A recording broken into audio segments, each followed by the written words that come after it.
Surabaya, jam 2:13 dini hari. Di antara deretan gedung perkantoran tua, dekat pelabuhan Tanjung Perak, ada satu bangunan bergaya kolonial yang tak tercatat dalam peta digital. Gedung Pusat Data dan Arsip Paranormal Nasional, tempat penyimpanan hasil riset supranatural negara selama lebih dari 60 tahun. Raka dan Damar tiba menggunakan mobil. Mereka menyamar sebagai teknisi sistem jaringan. Damar dengan pengetahuannya tentang prosedur lama militer berhasil memalsukan kode akses RFID versi lama. Satu-satunya celah yang belum diperbarui sejak gedung ini diaktifkan kembali pasca insiden ke-2009.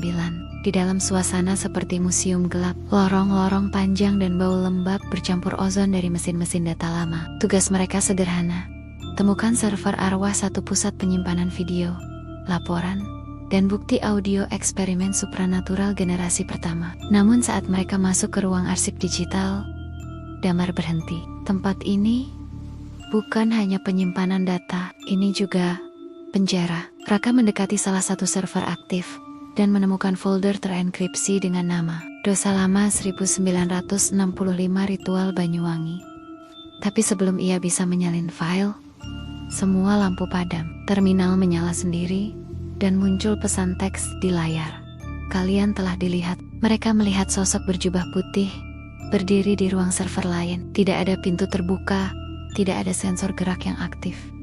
Itu bukan manusia, itu penjaga data, entitas yang diciptakan dari roh para peramal yang dipaksa bergabung ke sistem keamanan metafisik. Damar mengeluarkan kristal penjebak roh yang ia berikan Raka sebelumnya, lalu meletakkannya di lantai. Mereka hanya punya satu kesempatan: membuat entitas itu mendekat, lalu memantulkan energi spiritualnya ke arah server, memaksa sistem membuka proteksi sebelum ditutup secara permanen.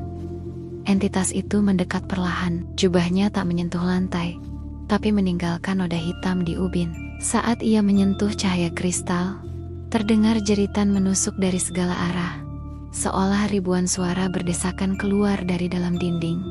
Server terbuka. Raka berhasil menyalin sebagian kecil data ke hard drive eksternal.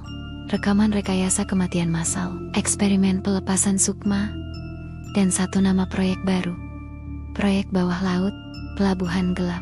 Namun, mereka tidak bisa lama. Jaringan mulai terkunci, kamera kembali menyala, dan seseorang di atas mereka sedang menuruni tangga darurat. Raka dan Damar melarikan diri. Mereka tahu kita di sini, ujar Damar. Raka melihat hard drive di tangannya. Di labelnya ada cap samar berbentuk segitiga dengan mata di tengahnya, dan kalimat Latin Visum per tenebris, melihat lewat kegelapan.